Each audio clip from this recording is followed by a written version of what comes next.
오늘 우리에게 주시는 하나님의 말씀은 마태복음 4장 1절부터 4절. 우리 교회는 개역 개정을 쓰지 않고 세번역을 씁니다. 그래서 세번역 성경을 보면서 성경을 낭독하겠습니다. 그 즈음에 예수께서 성령에 이끌려 광야로 가셔서 악마에게 시험을 받으셨다. 예수께서 밤낮 40일을 금식하시니 시장하셨다. 그런데 시험하는 자가 와서 예수께 말하였다. 네가 하나님의 아들이거든 이 돌들에게 빵이 되라고 말해보아라. 예수께서 대답하셨다. 성경에 기록하기를 사람이 빵으로만 살 것이 아니라 하나님의 입에서 나오는 모든 말씀으로 살 것이다 하였다. 그때 악마는 예수를 그 거룩한 도성으로 데리고 와서 성전 꼭대기에 세우고 말하였다. 네가 하나님의 아들이거든 여기서 뛰어내려 보아라. 성경에 말하기를 하나님이 너를 위하여 자기 천사들에게 명하실 것이다. 그리고 그들이 손으로 너를 떠받쳐서 너의 발이 돌에 부딪히지 않게 할 것이다 하였다. 예수께서 악마에게 말씀하셨다. 또 성경에 기록하기를 주 너희 하나님을 시험하지 말아라 하였다. 또다시 악마는 예수를 매우 높은 산으로 데리고 와서 세상의 모든 나라와 그 영광을 보여주고 말하였다. 네가 나에게 엎드려서 절을 하면 이 모든 것을 네게 주겠다. 그때 예수께서 그에게 말씀하셨다. 사탄아 물러가라. 성경에 기록하기를 주 너희 하나님께 경배하고 그분만을 섬겨라 하였다. 이때 악마는 떠나가고 천사들이 와서 예수께 시중을 들었다. 아멘. 본문을 1절부터 4절까지만 정했는데 또 연결되는 내용이어서 그냥 막 같이 읽어버렸습니다. 예수님이 성령님께 이끌려 광야로 가셨습니다. 기억납니까? 지난주 설교, 지난주 우리 마태복음 3장 마지막 부분, 그때 예수님께서 침례를 받으셨어요. 침례를 받고 올라오실 때에 어떤 일이 벌어졌습니까? 성령님이 비둘기처럼 임하셨어요. 그리고 하늘에서 목소리가 들렸죠. 이는 내 사랑하는 아들이다. 나는 이를 좋아한다. 누구의 목소리일까요? 그렇죠. 내 사랑하는 아들이라 그랬으니까 예수님의 아버지 되시는 하나님이실 겁니다. 그러니 침례를 받고 나올 때에 세 분의 하나님이 등장합니다. 그렇죠? 하나님은 몇 분이라고요? 하나님은 세 분입니다. 세 분입니다. 성부 하나님, 그리고 성자 하나님, 성령 하나님. 세 분의 하나님이 그 순간 어떤 모습을 보였습니까? 한 몸이 되어가지고 그렇게 또 모두에게 나타난 사건입니다. 좀 신비스러운 사건이죠. 아마 그 광경을 본 사람들은 놀랐을 겁니다. 일단 성령님이 임하는 그 광경, 비둘기처럼 임했다 했는데 물론 비유적인 표현일 겁니다. 아무튼 뭔가가 가시적으로 나타난 거예요. 환상적으로 하여튼 뭐가 나타난 거예요. 그러니까 사람들이 일단 놀래고, 그리고 이제 목소리까지 들렸기에, 하늘의 목소리까지 들렸기에 그곳에 있던 사람들이 예수님을 눈여겨보는 사건이 되었을 것입니다. 자, 성령님이 예수님께 임했습니다. 물론 엄밀히 말하면 사실은 성령님은 언제부터 예수님과 함께 했을까요? 그렇죠. 예수님은 사실은 성령에 의해서 잉태되었어요. 그러니까 이미 성령님은 예수님이 마리아 몸에 이렇게 임신될 때부터 뭐 하신 겁니까? 그 사역을 진행하셨어요. 단지 요 사건은 이제 공식적으로 사람들 앞에 예수님은 성령님과 함께하는 하나님의 아들이야 이제 보여주는 어떤 공식적인 사건이지, 비공식적으로는 이미 성령님은 언제부터 예수님과 함께 하셨다고요? 이 땅에 임하실 때부터 예수님은 성령님과 함께 오셨고, 더 엄밀히 말하자면 이미 천상에 계실 때부터 세 분은 한 몸을 이루며 늘 함께 해오셨던 하나님들이십니다. 그 예수님이 광야로 가시는데 누구한테 이끌려? 성령님께 이끌려. 이 말은 무슨 말입니까? 예수님도 하나님이시잖아요. 예수님도 하나님이시잖아요. 굳이 성령님의 도움이 필요할까요? 안 필요할까요? 안 필요하지. 예수님도 하나님이신데 굳이 성령님의 도움이 꼭 필요한 건 아니다 이 말이에요. 우리는 성령님의 도움이 필요해 안 필요해요? 우리는 절대적으로 필요합니다. 무슨 말인지 됩니까? 우리는 진짜 주님이 안 돌봐주시면은 환절기에도 감기 걸리고 뾰족한 어떤 가시에도 우리는 피를 흘릴 수밖에 없고, 무슨 말인지 이해가 되죠? 우리는 사실은 수시로 누구의 도움이 필요합니까? 성령이 필요합니다. 그래서 어떤 이유로 성령님이 나를 떠난다든지 성령님이 나와 함께 할 수 없을 때 우리는 뭘 반드시 겪습니까? 낭패를, 그렇죠. 고난을 겪는다든지 낭패를 당한다 이 말이죠. 그런데 예수님은 아니에요. 예수님은 성령님께서 함께 안 하셔도 괜찮을까요? 안 괜찮을까요? 넉넉하게 괜찮습니다. 왜? 그분도 그분 자신이 하나님이시니까. 그런데 그런 예수님조차도 성령님께 이끌려 가십니다. 참 신기하죠. 성령님께 이끌려 가십니다. 성령님께. 이게 하나 되는 비결입니다. 우리가 때로는 누군가와 함께 할 때 굳이 내가 저 사람 필요 없을 때가 있어요. 굳이 내 혼자 해도 오히려 내 혼자 하면 더 잘할 때가 있어요. 그럼에도 불구하고 그래 같이 한번 해보자. 이게 뭡니까? 이게 바로 예수님께서 성령께 이끌려 가신 모습입니다. 이런 모습을, 이걸 겸손이라 그래요. 겸손. 겸손 떠는 거 말고, 겸손이 뭐냐면은 저 사람 굳이 없어도 돼. 오히려 있으니까 성가 실어버. 그렇지만은 주님께서 함께 하신 또 귀한 사람들이기에 그래 같이 한번 해봅시다. 아유 뭐 못하면 어때요? 같이 한번 해봅시다. 하나님이 원하시는 것은 연합을 원하십니다.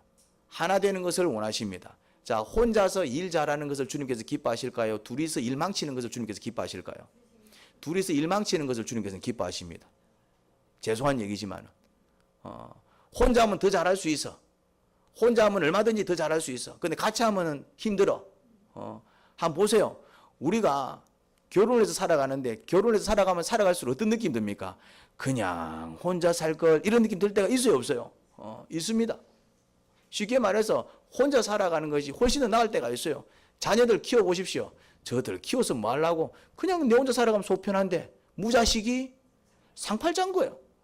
근데 저것들을 나가고 키우니까 괜한 고생하는 것이죠. 저것들만 없었어도 내가 더 큰일 할 수 있었어. 저것들만 없었어도 내가 더 멋진 삶을 살 수 있을 것이고. 그래서 정말 혼자서 더 멋진 인생을 살아가는 것을 주님께서 기뻐하실까요? 아니면은 애 키우면서 고생하면서 더 잘할 수 있는 것도 못하고 그렇게 힘들어하는 모습을 주님께서는 기뻐하실까요?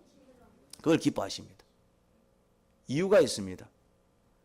연합을 통해서 하나를 통해서 누릴 수 있는 축복이 있습니다. 예수님은 성령님이 필요 없습니다. 얼마든지 혼자서도 잘 살아갑니다. 그런데 왜 성령님께 이끌려 가십니까? 이유는 한 가지입니다. 연합의 기쁨은 연합을 통해서만 얻을 수 있습니다. 무슨 말인지 이해됩니까?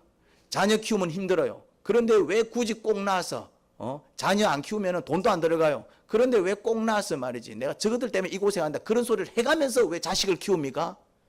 자식이 주는 기쁨이기 때문에 그래요. 솔로는 절대로 모릅니다.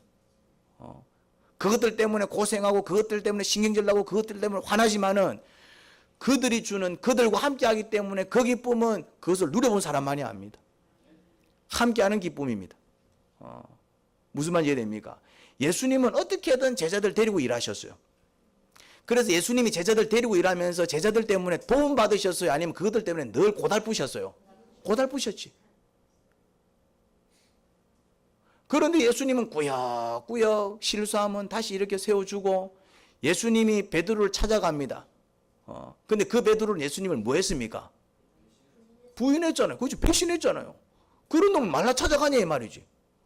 그런 놈을 말라 찾아갑니까? 그런데 사실 베드로는 예수님께 기쁨이 되었어요? 안 되었어요? 됐습니다. 무슨 말인지 이해됩니까? 하나님, 세 분의 하나님들은 그 원리를 알더라고요. 하나 되기 위해서는 희생이 들어갑니다.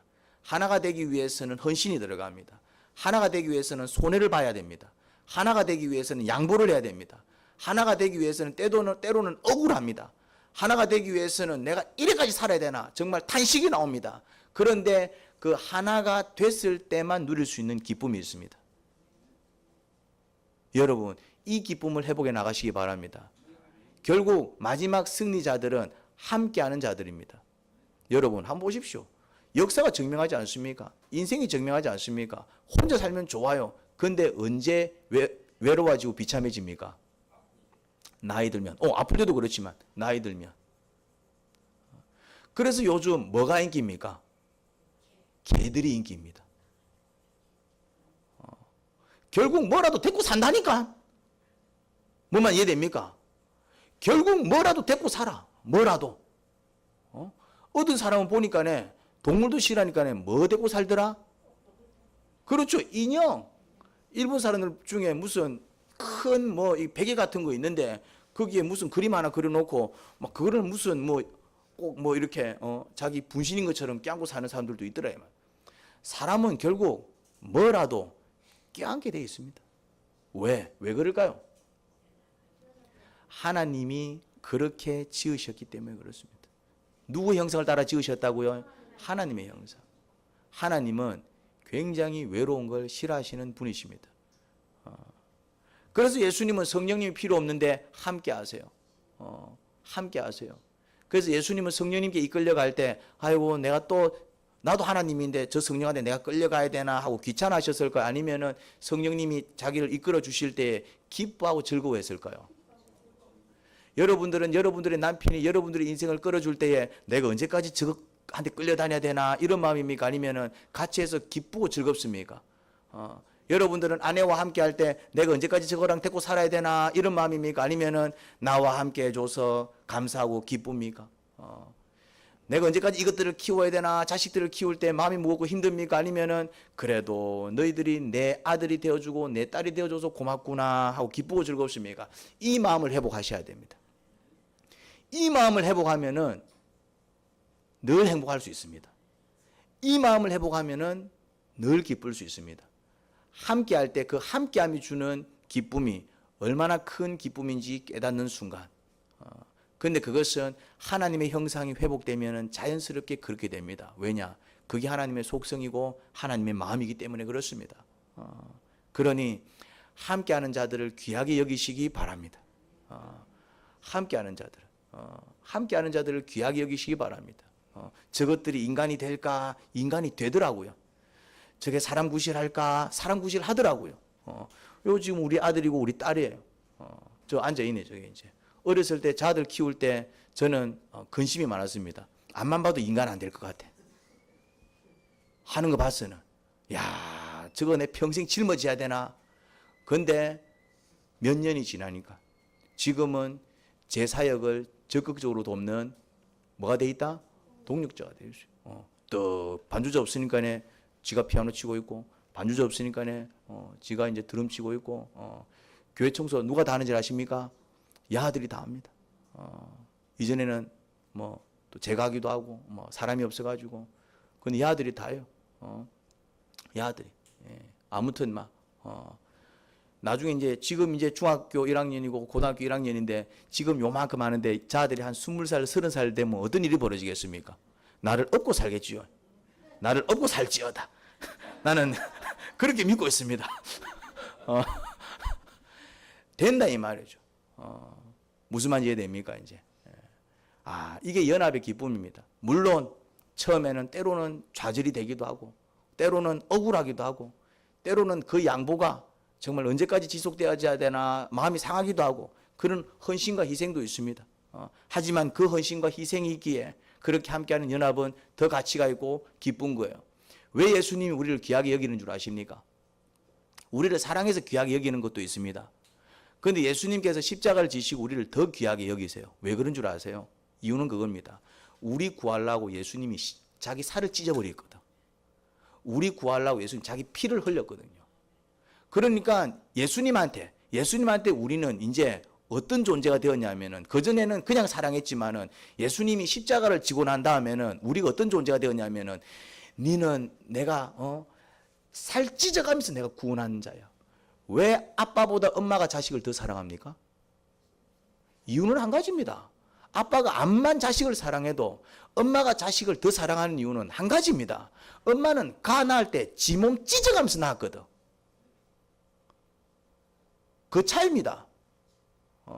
남자는 자기 자녀를 낳을 때 자기 마누라가 죽는 걸 봤기 때문에 아내가 더 귀하지만은, 이 엄마는 자식을 낳을 때 지 몸을 찢어가면서 낳았잖아요. 그 고통은 남자들은 모릅니다. 아니, 몰라서, 모르기 싫어서 모르는 게 아니고, 나는 이게 아니고, 알고 싶어도 알 수가 없어. 안 해봤으니까네. 예수님께서 우리를 구원하실 때 어떻게 구원했냐면은 자기 살을 찢어서 구원했다 이 말이죠. 그래서 우리가 전도를 해보면은 우리는 예수님만큼 이렇게 사람들을 사랑할까 사랑 못할까요? 못합니다. 애를 쓰지만은 암만 애를 쓰고 막 전도를 하고 막 패미기 주고 퍼미기 주고 막 해도 해가지고 막 그 사람이 막 자꾸 이상한 짓 하면은 막 됐다, 막 할 만큼 했다. 우리는 이런 마음이 드는데 예수님은 막 그래도 포기를 못 합니다. 자기를 부인하고 자기를 배신하는데도 포기를 못 합니다. 심지어 자기를 팔아먹고 말이지. 막 그런 짓을 하는데도 결국은 포기를 못 합니다. 이유가 뭘까요? 한 가지 더 있습니다. 그렇죠. 내 살을 찢고 내 피를 흘리면서 구했기 때문에 예수님한테 이제 우리는 예수님한테 죄인들은 어떤 존재냐면은 예수님은 그러니까는 내가 쏟아부은 에너지가 얼만데 내가 쏟아부은 공로가 얼만데 어떻게 포기하냐 이 말이지. 무슨 말인지 이해됩니까?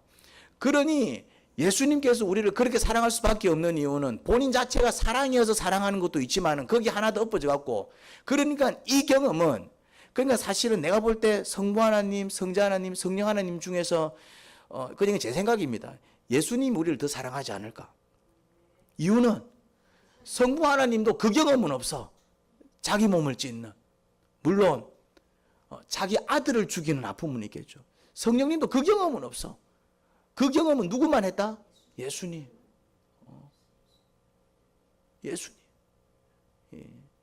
그러니 우리가 누군가를 위해서 희생하고 헌신하는 게 희생하는 순간에는 좀 힘들 수 있고 헌신하는 순간에는 좀 억울할 수 있고 또 그 순간에는 이렇게 사는 내 인생이 좀 탄식스러울 수도 있고 그냥만 내 인생은 없어진 것 같고 그렇지만은 그렇게 함으로 해서 내가 뭘 얻는다고요?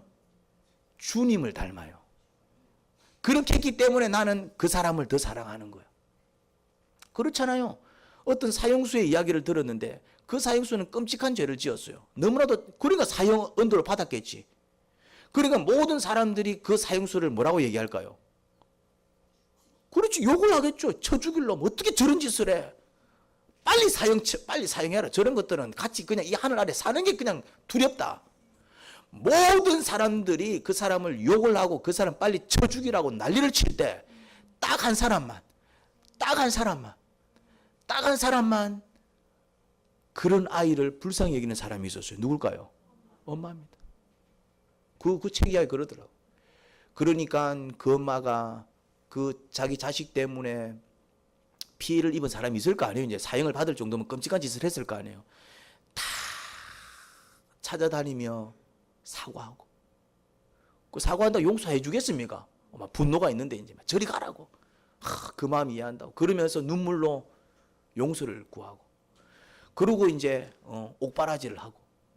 그러고 이제 자식의 죄를 내가 갚겠습니다 하면서 이제 뭔가 이렇게 사회 봉사를 하기 시작하고. 그러니까 이제 이게 세간에 이제 이게 관심을, 그게 이제 하루 이틀이 아니고 그게 이제 1년, 2년, 3년, 4년, 5년 시간이 흘러가니까 진심이 느껴지는 것이죠. 그 엄마 때문에 결국 그 사형수가 사면을 받아가고 무기징역으로. 그리고 이제 그 사형수도 감동을 받아가지고, 아이고, 내 때문에 우리 엄마가 이러면서 이제 막 변화를 보이고. 제가 무슨 얘기를 하려고 하느냐 하면은, 왜 다른 사람들은 다 쳐 죽일 놈 하는데 그 엄마만큼은 몰랐을까요? 그럼에도 불구하고 왜 내 새끼 이러면서 그를 대신하여 사과하고 그를 대신하여 피해 보상하고 그를 대신하여 그렇게 손발이 닳도록 빌었을까요? 이유는 한 가지입니다. 자기는 그 아이를 낳기 위해서 몸을 찢었고 그 아이를 키우기 위해서 자기의 모든 시간과 많은 에너지를 쏟았기 때문에 자기한테는 그런 존재다 이 말이에요. 다른 사람들한테는 사형수고 다른 사람들한테는 쳐 죽일 놈이고 다른 사람들한테는 저 없어질 존재지만은 자기한테는 뭐다? 내 살을 찢고 낳은 아들. 근데 이 이야기가 최고로 이제 전해지면서 읽는 사람들마다 감동을 주는 거야. 무슨 말인지 이해됩니까? 그러니까 그 어머니는 단지 뭐만 했을 따름인데 자기 아들 사랑만 했을 따름인데 세상을 감동시키는 세상의 주인공이 되어 있더라고요. 어느 순간에. 그런데 사실은 그 사랑은 수천 년 전부터 지금까지 누가 하고 계신다? 하나님이 하고 계십니다. 예수님이 하고 계십니다. 그래서 그 예수님, 그 하나님은 이렇게 얘기합니다. 하나가 되어라. 부부가 하나가 돼야지. 아유, 그래. 그럴 수 있지. 싸울 수 있지. 그런데 용서하고 하나가 되어라. 그래서 왜 이혼이 죄입니까? 왜 이혼이 죄예요? 하나님께서 하나 되게 하신 것을 사람이 나누기 때문이잖아요. 이혼한 사람들을 정죄하려고 이 말을 하는 게 아니에요. 예수님 믿는 사람들이 이혼하면 됩니까? 이 얘기를 하는 게 아니에요. 이혼은 누구의 가슴을 찢는 거라고요? 하나님의 예수님. 예수님이 우리가 이혼을 하면은 이혼할 수밖에 없는 우리의 상황과 우리의 심령과 우리의 형편을 이해를 해 주실까요? 이해를 못 해 주실까요? 이해해 주십니다. 그렇지만은 그렇게 갈라져서 함께하지 못하는 모습을 볼 때 어떤 마음이 든다고요? 가슴이 아프다 이 말. 가슴이 아프다. 교회가 뭐 목사하고 장로님하고 장로님이 아니면 성도들 간에 뭔가 이제 분쟁이 있어 교회가 쪼개지면은 주님 마음이 그래 막 같이 뭐 너는 같이 갈 놈들이 아니다 막 떨어져서 막 가라 이런 마음일까요? 그렇게 싸울 수밖에 없었고 분열할 수밖에 없었고 그렇게 화를 낼 수밖에 없는 그 상황과 형편을 이해를 충분히 해주시지만 왜 하나님은 이해심도 많으니까 그럼에도 불구하고 결과적으로 하나 되지 못해서 그렇게 갈라져 나갈 때에 주님의 마음은 시원할까요? 아니면 그 가슴이 찢어질까요? 그런 겁니다. 이거는 뭐 잘했냐 못했냐 그런 걸 따지는 게 아니에요. 마음을 얘기하는 거예요. 저도 자식을 키워보니까 이 자식들이 싸울 때 제일 속상해. 근데 그게 하나님의 마음이에요. 그냥 근데 저것들한테 물어보면은 이유가 있어요. 누나한테 물어보면은 동생 말랐나 막 그래서 자꾸 말이지. 동생한테 물어보면 나를 먼저 낳았지 왜 저걸 먼저 낳아가지고 막 그러고 있고 막 그러고 있는 거예요 이제 막. 근데 그런 모습을 볼 때 부모는 누가 잘했냐 잘못했냐 그거 계산하고 있어요? 아니면 그냥 그 자체가 가슴이 아파요? 그게 주님의 마음이더라고. 우리는 살짝 느껴요. 그냥 살짝 느끼는데 주님은 이 땅을 만드시고 이 많은 사람들을 만드시고 그래서 이 아름다운 지구와 우주를 주셔서 자 너가 누리며 살아 이렇게 던져주셨는데 근데 그 안에서 정말 행복하게 인간들이 살아가지 아니하고 지지고 볶으며 살아갈 때 주님의 마음은 어떨까요 이제? 물론 우리는 연약한 자들이기 때문에 그럴 수밖에 없어요. 그래서 때로는 주님의 마음을 자꾸 헤아려야 돼요. 그래야 내 모습이 보이고 아이고 이거는 아닌데 그러면서 성숙으로 나아갑니다. 우리는 성숙하지 않아요. 그래서 싸웁니다. 우리는 성숙하지 않아요. 그래서 미워합니다. 우리는 성숙하지 않아요. 그래서 시험 들어요. 우리는 성숙하지 않아요. 그래서 문제를 일으킵니다. 그럼에도 불구하고 그러니까 주님의 마음은 어떨까 헤아리면은 그때 깨닫는 거예요. 아 이게 주님의 마음이구나. 내 때문에 주님 너무 마음 아파하시네. 아 이건 아닌 것 같아. 이런 생각들을 자꾸 가지게 될 때에 우리는 조금씩 성장해 나가고 철들어가는 것입니다. 우리가 그렇게 성장해 나가기를 간절히 바랍니다. 그 예수님도 시험을 받으시더라. 뭐 받더라? 시험을 받더라. 마귀는 누구도 시험하더라? 마귀는 기회가 오니까 예수님도 시험하더라 이 말이에요. 기회가 오니까 야는 눈에 뵈는 게 없어. 누구도 시험하더라? 예수님도 시험하더라. 예수님도 시험하는데 혹시 우리한테 어떤 약점이 생기면은 우리를 가만히 놔둘까요? 아니면은 막 그 자리에서 달려올까요? 절대로 안 놓칩니다. 여러분 마귀의 열정을 배우시기 바랍니다. 절대 기회를 놓치지 않는 마귀. 이 열정은 배워야 돼. 우리는 기회를 잘 놓쳐. 은혜 받을 기회인데 이런 이유 때문에 놓치고 정말 능력 받을 기회인데 저런 이유 때문에 놓치고 주님을 찾을 기회인데 뭐 이런저런 핑계를 우리는 놓치고 그런데 마귀는 그 의도가 악해서 그렇지 절대 탁 자기가 넘어뜨릴 수 있는 누군가를 시험하여 넘어뜨릴 수 있는 기회가 오면 놓친다? 안 놓쳐요. 안 놓쳐요. 마귀는 기회를 안 놓친다는 얘기는 어떻게 하고 있다는 얘기입니까? 그렇죠. 계속 보고 있다는 얘기예요. 언제쯤 약해지나 언제쯤 문제를 일으키나 언제쯤 틈이 생기나 늘 보고 있다는 얘기입니다. 마귀가 얼마나 열심히 사는지 모릅니다. 마귀의 열심을 인정해 줘야 됩니다. 그래서 우리도 어떻게 살아야 된다? 열심히 살아야 돼요. 열심히 깨어 있어야 돼요.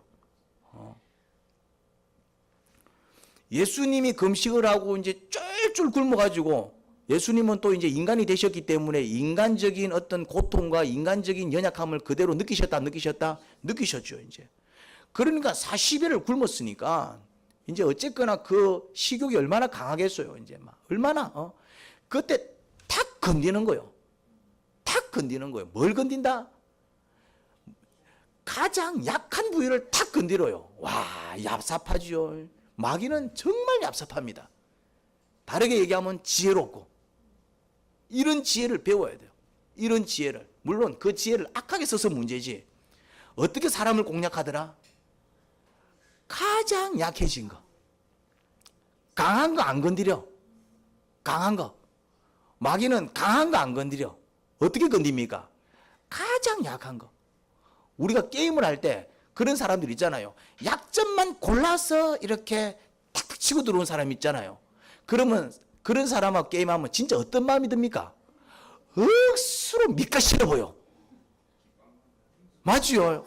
게임을 하는데 물론 게임은 이기기 위해서 하는 것이지만은 뭔가 이렇게 좀 이렇게 정정당당하게 좋은데 꼭 약한 부위만 어떻게 골라서 약점만 찾아 탁탁탁 치고 들어오는 사람들이 있어요. 근데 사실은 지혜로운 것이지요. 이 마귀가 진짜 밉기가 싫어 보여. 공격을 하려면 언제 조금 이게 좀 정당한 겁니까? 그래도 밥 좀 든든하게 먹었을 때 유혹을 해야 이게 조금 게임이 되는 거잖아요. 언제 딱 건듭니까? 쫄쫄 굶어가지고. 여러분, 마귀는 그때 타고 들어와요. 우리도 그런 순간이 있어요. 언제 시험이 듭니까? 정말 이렇게 예배를 드리고 기도를 하고 뭔가 이렇게 내 심령이 뜨거울 때 사실은 시험 들어요. 아니면은 뭔가 이렇게 지쳐 있고 막 무기력하고 이제 뭔가 마음이 상해 있고 막 사람한테 지치고 막 일에 치이고 막 그럴 때 이제 사실은 뭔가 이렇게 치고 들어옵니까? 우리한테도 어떤 순간이 있다? 약한 순간이 있다 이 말. 약한 순간이 있다. 그런데 예수님은 그 약한 순간에 그렇게 유혹하고 들어오니까네 그래 빵 하나 만들어 먹어야 되겠다 하고 맛있게 잡사하셨어요? 아니면은 그냥 막 멋지게 물리칩니까? 멋지게 물리칠 때 뭐로 물리칩니까? 말씀으로. 여러분, 시험을 이길 수 있는 방법은 말씀밖에 없습니다. 그런데 그 말씀이 내 안에 꽉 박혀 있을 때 위력을 발휘합니다. 예수님이 하셨던 말씀은 다 신명기에 나와 있는 말씀이에요. 이거 예수님 말씀 아니에요. 예수님이 얼마나 자기의 어떤 멋있는 말로도 이길 수 있지만은 이거 다 신명기 말씀이에요. 사람이 빵으로만 살 것이 아니라 하나님 입에서 나오는 모든 말씀으로 살 것이다. 이거 예수님 말씀 아니에요. 이거 어디에 적혀 있는 말씀이라고요? 신명기에 적혀 있는 말씀입니다. 이래 관주나 이런 거 있는 성경 보십시오. 그 밑에 보면은 기역, 니은, 뒷글리를 적혀 있는데 그 따라가면은 신명기 몇 장 몇 절 적혀 있어요. 또 성경에 기록하기를 주 너희 하나님을 시험하지 말아라. 이거 예수님 말씀 아니라니까요. 이거 다 어디에 있는 말씀이라고요? 성경 말씀입니다. 예수님이 자기 말씀을, 물론 예수님은 하나님이시기 때문에 자기 말씀으로도 자기 능력으로도 마귀 이길 수 있다 없다? 이길 수 있습니다. 그런데 예수님은 자기 말씀으로 자기 어떤 능력으로 마귀를 이기지 않으셨어요. 그럼 본이 안 되잖아. 예수님이 하나님이시기 때문에 자기 능력으로 마귀 이겨버리면은 우리도 예수님처럼 마귀를 이길 수 있다 없다? 없어요. 그런데 예수님은 예수님의 말씀과 예수님의 능력으로 마귀를 이기지 않으셨어요. 뭐로 이기셨습니까? 성령님의 능력으로. 그리고 하나님의 말씀으로. 그는 뭘 우리한테 보여주느냐 하면은 우리 스스로는 마귀를 이길 수 없어. 그런데 우리도 성령님께 이끌리고 하나님 말씀이 충만하면은 시험을 이길 수도 없다? 있습니다. 있습니다, 진짜로. 내가 뭔가 이렇게 정말 죄를 지을 수밖에 없는, 그럴 수 있잖아요. 정말 참을 수 없는 어떤 분노가 일어날 수도 있고, 정말 절대로 용서할 수 없는 누군가가 있을 수도 있고, 정말 그 순간 내가 죄를 지을 수밖에 없는 상황이 있어요, 없어요? 또 하면 안 되는데 또 막 이런 내가 또 연약하고 유혹에 빠져서 그럴 때 있어요, 없어요? 있다 이 말이죠. 우리 못 이깁니다. 우리 못 이겨요. 못 이기는 게 이상한 게 아니고 못 이기는 게 뭐라고요? 정상이에요. 우리한테는 사실은 그게 정상이 되면 안 되지만 우리한테는 그게 정상이다 이 말이죠.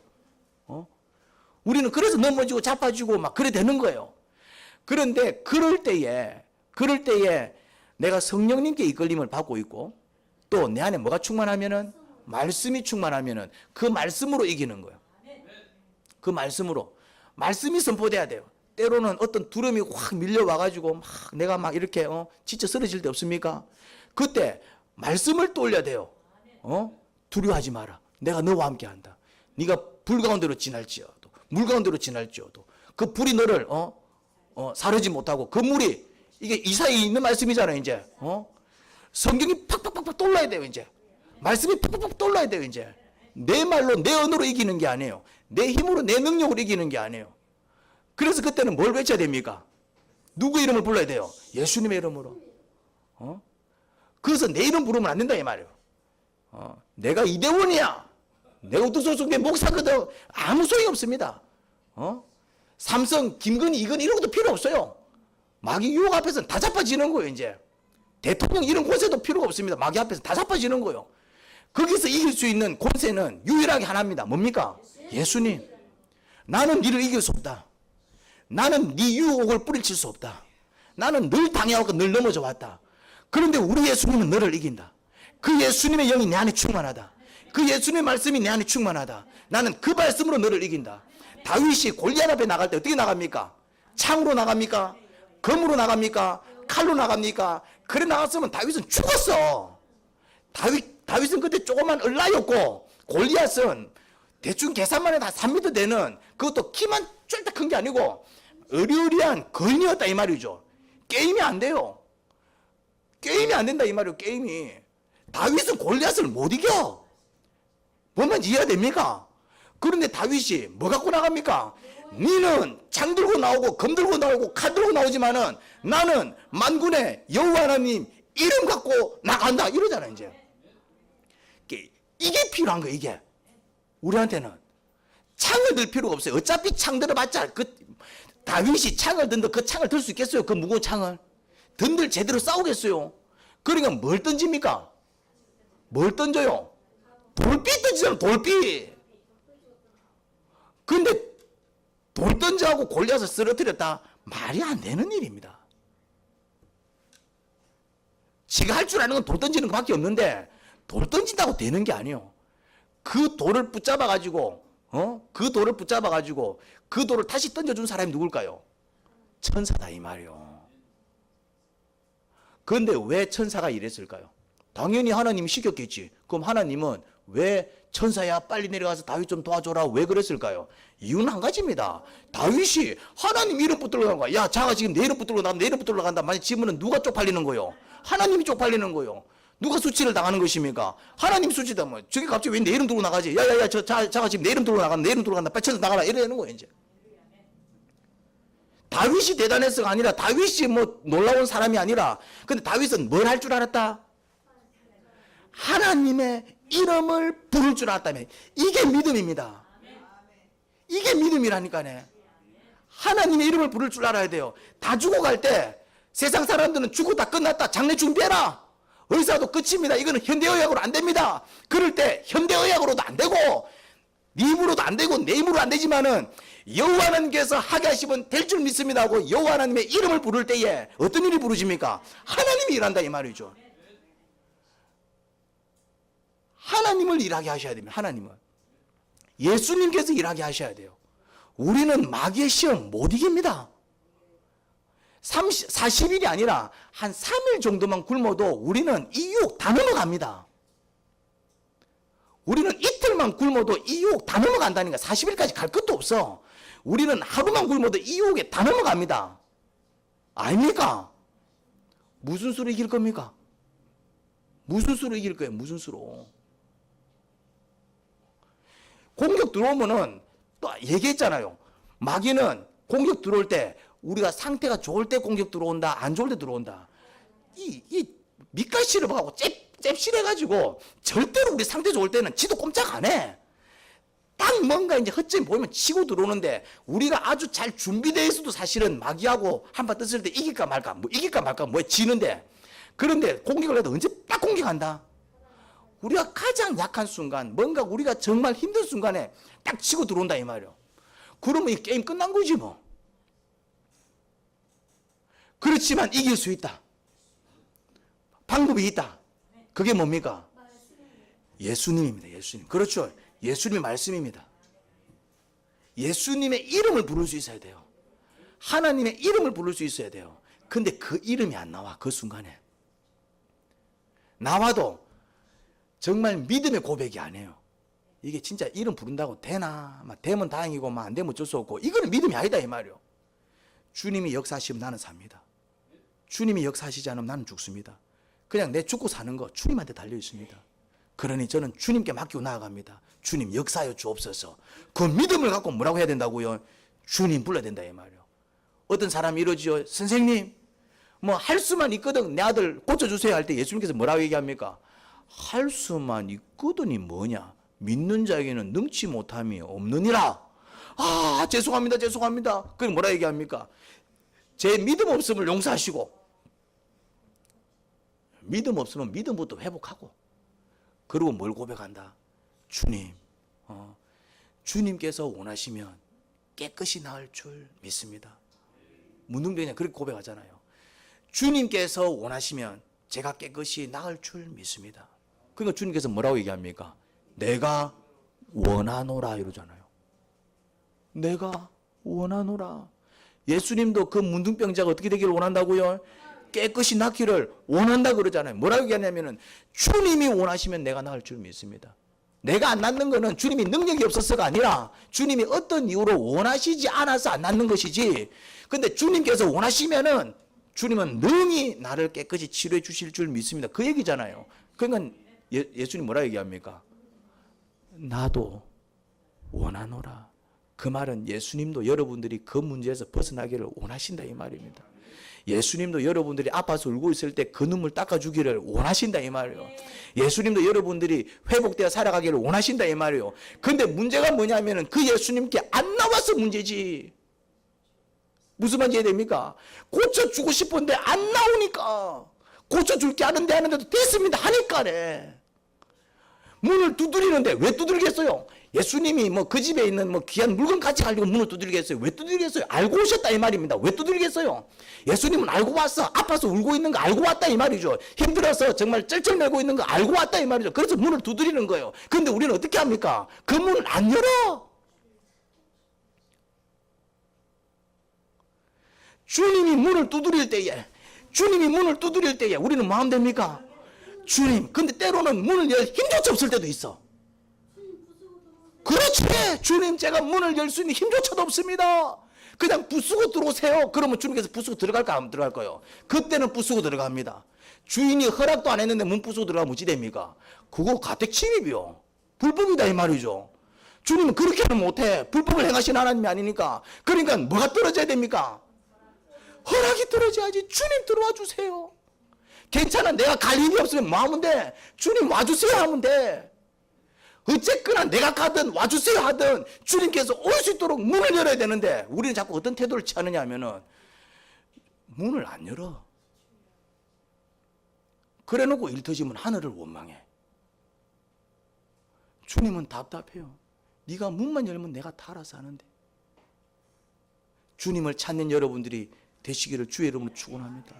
그래서 자꾸 성경은 얘기하는 거예요. 찾으라 구하라 뭐 찾으면 찾을 것이요 구하라 구하면 뭐 얻을 것이고 두드리면. 자꾸 성경이 그런 얘기를 하는 이유가 뭐냐면은 너는 그것만 해라. 찾아라 이 말이요. 그러면 내가 찾아줄게. 구해라 이 말이요. 그러면 내가 넣어줄게. 두드리라 이 말이요. 그럼 내가 열어줄게. 그런데 문제는 우리가 그거조차도 안 한다 이 말이에요. 그거는 믿지 못해서 그런 거예요. 열면 되는데 왜 문을 못 열까요? 밖에 있는 사람이 누군지 믿을 수가 없으니까 문을 못 여는 거지. 무슨 말 이해됩니까? 문을 안 여는 이유는 문 여는 게 힘들어서가 아니라 왜 문을 안 엽니까? 믿지 못해서. 진짜 저 양반이 나를 고쳐줄까? 들어서 해꾸지 하는 거 아니야? 괜히 나를 더 힘들게 하는 거 아니야? 가뜩이나 힘들어 죽겠는데 내 저 사람과 손님 치러야 돼? 와서 또 밥 해줘야 되는 거 아니야? 나는 내가 밥해서 물 힘도 없는데 예수님 부르면 또 예수님 밥해 미겨야 되고 또 방송수 돼야 되고 내 힘들어지는 거 아니야? 뭐 때문에? 자기 계산과 예수님을 믿지 못해서. 여러분, 이미 예수님은 우리를 위해서 모든 것을 다 내어주셨잖아요. 그 정도 증명했으면 된 거 아니에요? 이제는 우리가 뭐 하면 됩니까? 그 정도로 예수님께서 보여주셨으면 예수님은 내가 생각하는 그런 사람들하고는 다른 분이구나. 주님 영접합니다. 주님 말씀에 신뢰를 해보라고요. 주님께서 그렇게 말씀하실 때는 이유가 있을 겁니다. 다 내 잘되라고 하시는 말씀인 줄 믿습니다. 지금은 좀 이해가 안 되지만 한번 주님 따라가 볼게요. 따라가면 주님이 천국 데리고 갈까 지옥 데리고 갈까 믿으시기 바랍니다. 하나님 아버지, 믿음으로 살아야 되는데 자꾸 우리 계산으로 삽니다. 주님의 능력으로 살아야 되는데 자꾸 내 능력으로 삽니다. 주님의 마음으로 살아야 되는데 자꾸 내 마음으로 삽니다. 그래서 우리는 실패합니다. 이제는 내 능력이 아니라 주님의 능력으로 살게요. 이제는 내 말이 아니라 주님의 말씀으로 살게요. 이제는 내 마음이 아니라 주님의 마음으로 살게요. 그러면 완전히 다른 인생 살 겁니다. 예수님 이름으로 기도합니다. 아멘.